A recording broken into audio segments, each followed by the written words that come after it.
Os 60 alunos de uma turma foram submetidos a um exame e obtiveram um rendimento médio de 50%.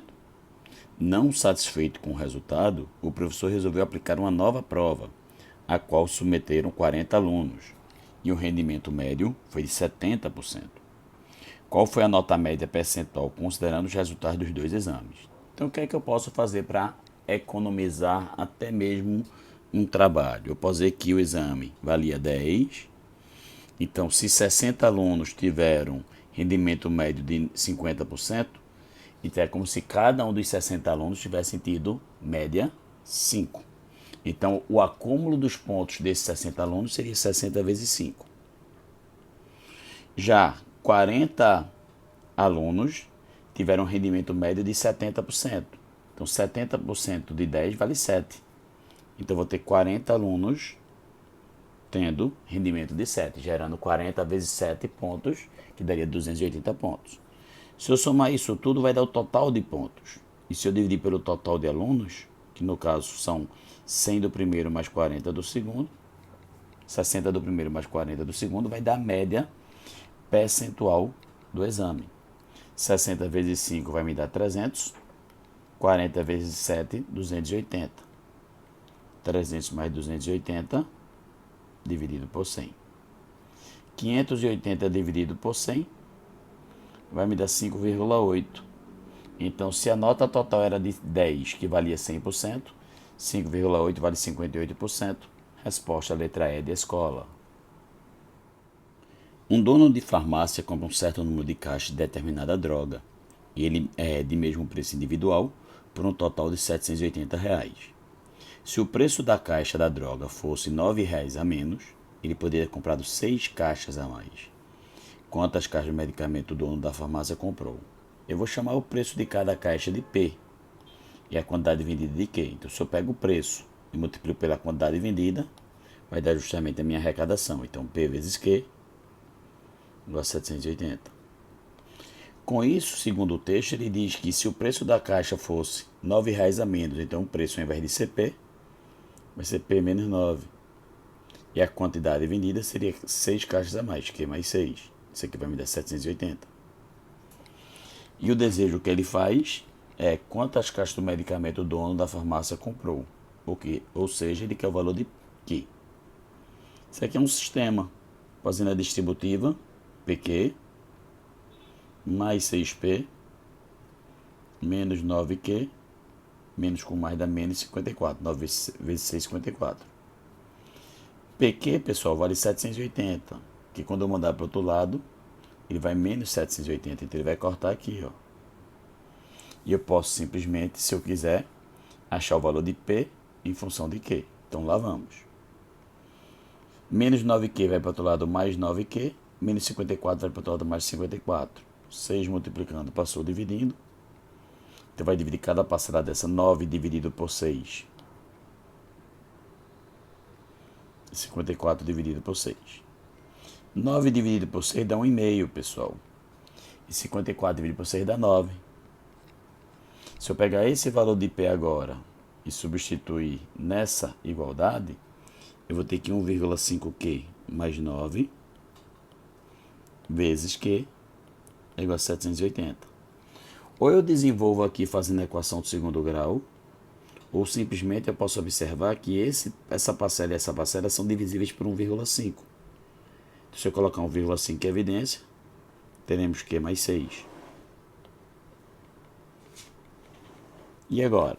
Se você parar para observar, 1,5 está multiplicando, eu vou passar para o outro lado na operação inversa. Qual a operação inversa de multiplicação, pessoal? De divisão. Então, se eu pegar 780 e dividir por 1,5, isso aqui vai me dar 520. E aqui ou eu faço a distributiva para aplicar a fórmula de Bhaskara, ou eu posso pensar na seguinte maneira. Como que é o número inteiro, quais são os números inteiros que multiplicados dá 520 e que um deles é 6 a mais que o outro? Se você parar para observar, é 26 e 20, que dá 520. Então, se ele quer saber a quantidade de caixa que o dono comprou, resposta, letra E de escola. A célula bacteriana típica é composta de 70% de água de água, 15% de proteína e 7% de ácido nucleico. Qual será a massa em 150 gramas de bactéria que não é proteína, nem ácido nucleico ou água? Então, a quantidade de água mais proteína mais ácido nucleico dá 92%. Então, a quantidade de percentual que não é nenhum deles equivale ao que falta para 100%, ou seja, 8%. Então, 8% que não é nem proteína, nem ácido, nem água. Mas desses 8%, numa bactéria com 150 gramas, qual é a quantidade que não é proteína, nem ácido, nem água? Vai ser 8% de 150. Quando nós fizermos essa conta aqui, vai dar 12 gramas. Resposta B de Brasil. Usando 9 segmentos de reta com comprimentos 1, 2, 3, 4 até 9, quantos quadrados podem ser formados conectando os extremos de alguns desses segmentos, sem superposição? Por exemplo, temos um único quadrado de lado 7, pois essa soma dá 7. São as únicas maneiras de expressar 7 como a soma dos comprimentos dos segmentos dados. Mudar a ordem dos segmentos em um mesmo lado não muda o lado quadrado. Então, se a soma de todos esses caras aqui, se eu somar de 1 até 9, isso aqui vai me dar a soma dos termos de APA, que é a 1 mais a n, vezes n sobre 2, vai me dar 45. Se eu vou dividir isso aqui por 4, dá 11,25, ou seja, se a quantidade é inteira, o máximo que pode ser o lado de um quadrado seria 11. Então, se o lado quadrado for 11, quais são as possibilidades? Pode ser 1, não. Pode ser 2 e 9, pode ser 3 e 8, 4 e 7, 5 e 6. Isso aqui é uma possibilidade, não tem mais outra. Se não for 11 e for 10, vou escrever aqui lado 11. Se o lado agora for 10, o que é que nós temos? Podemos ter 1 e 9, 2 e 8, 3 e 7. Também poderíamos ter 4 e 6. Mais uma possibilidade. Mas se o lado for, ao invés de 10 ou 11, for 9, eu posso ter somente o 9, pode ter 1 e 8, pode ter 2 e 7, pode ter 3 e 6 e 4 e 5. Ou seja, dessas 5 possibilidades, qualquer grupo aqui, desses 5 que eu escolher 4, vai fazer um quadrado de lado 9. Então, poderia ser que o 9 estivesse fora, é uma opção de escolha. Mas pode ser que esse esteja fora, então é outra opção de escolha. Pode ser que esse outro esteja fora, esse outro esteja fora e esse outro esteja fora. Então tem 5 possibilidades. Mas tem como lado ser 8? Se o lado for 8, eu posso usar 8, 1 e 7, 2 e 6, 3 e 5. Então até agora eu já tenho 8 opções. Será que a gente tem a opção do lado ser 7? Se o lado for 7, eu posso 1 e 6, 2 e 5, 3 e 4. E o outro lado sendo 7, só tem uma opção. Já para que a soma dê 6, você vai ver que não tem mais nenhuma possibilidade. Então, o número total para que a soma dê 6 do lado seja 6, você não tem opção, né? Se você tentar, 6 seria uma opção, depois poderia ser 1 com 5, depois 2 e 4, e depois teria que ser 3 e 3, não pode. E o mesmo ocorre se for o lado menor que 6. Então, do total de opções, eu tenho 1, 2, mais 5, 7, 8, 9, letra C de casa. Admita que uma característica particular de uma pessoa seja determinada por um par de genes, um gene do pai e outro da mãe. Suponha também que se D designa o gene dominante e R o gene recessivo para essa característica, então a pessoa com genes DD é dominante pura. Uma pessoa com genes RR é recessiva pura. E uma pessoa com genes RD ou DR é híbrida. E além disso, uma pessoa dominante pura e uma pessoa híbrida têm aparências semelhantes quanto a essas características. Se os dois membros de um casal são híbridos e eles têm 6 filhos, qual é a probabilidade de que 2 das 6 crianças tenham um fenótipo determinado pelo gene dominante? Então, se são 2 casais híbridos, um vai ser RD e outro pode ser DR ou RD também. Então as possibilidades de cruzamentos aqui seria R com R, R com D com R e D com D. Então nós teríamos R com R, R com D com R e D com D. Então, se a probabilidade de a pessoa ter o gene dominante são 3 possibilidades do total de 4. Então, a pessoa vai ter o gene dominante em 3 chances do total de 4 e não vai ter gene dominante em uma chance do total de 4, ok? Então, se ele vai ter 6 filhos, imagina que os 2 primeiros sejam os filhos que têm gene dominante. Então, se eu tenho 6 filhos, os 2 primeiros, a chance do primeiro ter gene dominante seriam 3 chances do total de 4. De cada uma dessas possibilidades, a chance do segundo ter gene dominante, 3 possibilidades do total de 4. E os demais não podem ter gene dominante. A chance do terceiro não ter gene dominante é 1 do total de 4. Aqui 1/4, 1/4 e 1/4. De cada uma dessas possibilidades, associamos uma dessas. Então, se eu simplesmente somente multiplicar isso, o que é que estou considerando? Isso aqui seria a possibilidade dos 2 primeiros terem genes dominantes e os demais não. Mas se nós tivéssemos justamente gene dominante nos 2 últimos e o resto não, também seria uma possibilidade que atenderia. Então eu tenho que verificar o quê? O número de maneiras que eu posso trocar todos esses caras de posição. Que matematicamente isso seria chamar uma permutação dos 6 elementos. Permutar é trocar. Mas quando eu troco esses 2 aqui de posição, não vai mudar nada. Porque esses 2, como tem genes dominantes, então não muda nada. Então permutação de 6 com 2 repetidos, referente a esses 2. E quando eu troco a posição desses 4 entre si, também não muda nada, com 4 repetidos também. Porque quando eu troco 2 caras que não tem gene dominante, não muda nada. Fazer isso, pessoal, seria a mesma coisa, se você não quiser isso, é você dizer que dos 6 espaços, eu vou escolher 2 deles para o quê? Para ocupar a vaga do gene dominante. Se eu dissesse que eu escolhi o primeiro e o segundo e o primeiro seria a mesma dupla, então seria uma combinação de 6, 2/2. Ou você faz pela combinação ou pela permutação. Multiplicação de frações, o que é que a gente faz? Numerador com numerador, denominador com denominador. 3 vezes 3 dá 9, vezes 1 deu 9, vezes 1 deu 9, 9, 9.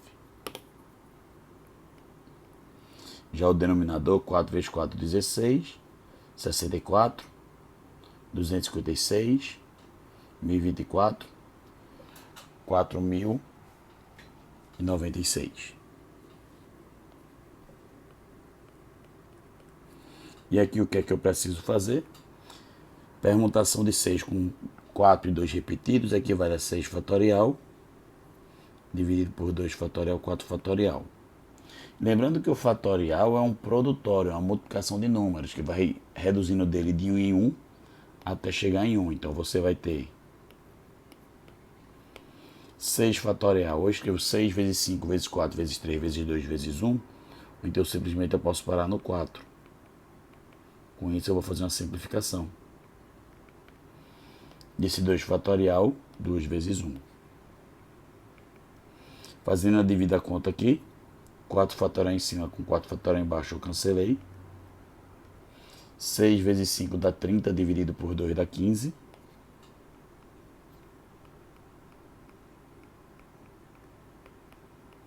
Quinze vezes 9 dá 135 sobre 4.096. Com isso a resposta correta, letra B de Brasil.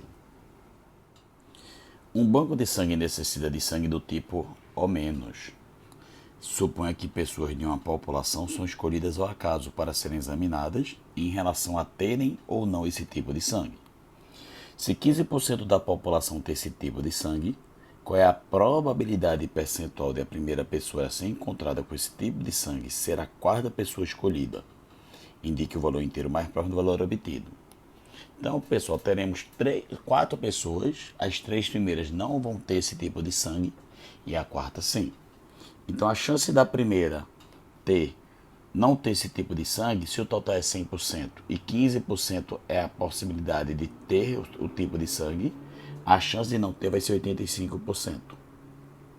De cada uma dessas possibilidades, a chance da segunda também não ter esse tipo de sangue é 85%. De cada uma dessas possibilidades, a chance da terceira não ter esse tipo de sangue é de 85%. E na quarta possibilidade, na quarta situação, a chance de ele ter esse tipo de sangue é de 15%. De cada uma dessas possibilidades, associamos uma dessas. Então, pelo princípio fundamental da contagem, nós multiplicamos. Quando nós multiplicarmos isso aqui, você vai ter aproximadamente 0,09, desculpe, que matematicamente isso aqui é aproximadamente 9%. Resposta, letra C de casa. Na ilustração a seguir temos um recipiente esférico com raio R centímetros preenchido com líquido até a profundidade de centímetros. O volume de líquido no recipiente é dado por essa fórmula e admita que R é igual a 4 e para qual valor de D temos que o volume do líquido no recipiente vai ser 5,32 do volume total. Então, se esse volume vai ser 5,32 do total, esse volume vai ser 5 sobre 32 do volume da esfera. E esse volume vai ser dado por essa fórmula. Vai ser π vezes RD quadrado menos D ao cubo sobre 3. Sendo que o volume da esfera, se nós lembrarmos, é dado por que fórmula, pessoal? É dado por 4/3 de π raio ao cubo. E o raio, como é 4 ao cubo. Já nesse caso aqui, ao repetir essa expressão do lado direito, nós podemos, no lugar desse R, colocar 4, porque, segundo o texto, o raio vale 4. E aí ele precisa achar o valor de D. Observe que π é um fator multiplicativo dos dois lados, posso simplificar os dois lados por π. Aqui eu posso fazer uma simplificação, por exemplo, 4 ao cubo dá 64, que dividido por 32 dá 2. 5 vezes 4 dá 20, vezes 2 dá 40, dividido por 3 vai ficar 40/3. E aqui o que é que eu posso fazer? Aqui eu posso pegar e desenvolver isso, ou então simplesmente eu poderia pensar em quê? Colocar D ao quadrado em evidência. Se eu colocar D ao quadrado em evidência, teremos 4 menos D sobre 3. Pessoal, isso aqui você está escrevendo esse cara como uma parcela ao quadrado multiplicado por um produto. Então, se eu pegar 40, eu sei que 40 eu posso escrever como 4 vezes 10/3. E 4 é um quadrado perfeito. Então, eu vou escrever esse cara aqui como 4 vezes 10/3. E se eu não só ficasse atento a isso, se você não ficasse atento a isso, você teria que resolver essa equação do terceiro grau. Então, estamos supondo que 4 é a parcela ao quadrado. Se isso for verdade, 4 é igual a D ao quadrado. Então, daqui nós iremos concluir que D ao quadrado vale 4, D é 2. Será que se D for igual a 2, essa parcela de verde vai ser igual a essa? Então, se D for igual a 2, pessoal, você vai ter 3 vezes 4, 12. Menos 2 vai dar 10/3. Então, se no lugar do D aqui eu colocar 2, esse resultado vai dar exatamente 10/3. Então, um valor de D que satisfaz a igualdade é D igual a 2. Então, a resposta, letra D de dado. Que se eu não tivesse essa sacada, certamente você ia desenvolver isso tudo, ia dar uma equação do terceiro grau, ia dar um trabalho. Então, resposta, D de dado. O Bacillus cereus, responsável por surtos de intoxicação, é uma bactéria que se divide a cada 30 minutos. Se você inocula uma cultura com exatamente 100 dessas células bacterianas, após 4 horas, quantas bactérias estarão presentes? Então, se você quiser montar a função, o que é que nós temos? No momento 0, nós temos uma quantidade de bactérias igual a 100. E segundo, a cada meia hora que se passa, ele está dizendo que a bactéria se divide. Estamos supondo que se divide em duas. Então ele vai dobrar a cada meia hora. Ok? Quando se passa mais meia hora, essa quantidade dobra de novo. Então se eu multiplicar isso aqui por 2, vai ficar 2 vezes 2 vezes 100. Ao invés de escrever 2 vezes 2, eu vou escrever 2 ao quadrado. Se tivesse mais meia hora, essa quantidade ia dobrar de novo. Então ia ficar 2 vezes 2 ao quadrado vezes 100. Poderia ter escrito 2 ao cubo. E você pode fazer isso quanto quiser, mas se você parar para observar, esse expoente que está em cima da potência do 2, ele está associado a esse tempo. E ele é o que desse tempo? É sempre o dobro. Então, após 4 horas, você vai ter 2 elevado a 8 vezes 100. 2 elevado a 8, pessoal, dá 256. Vezes 100, dá 25.600. Resposta letrada é aprovado.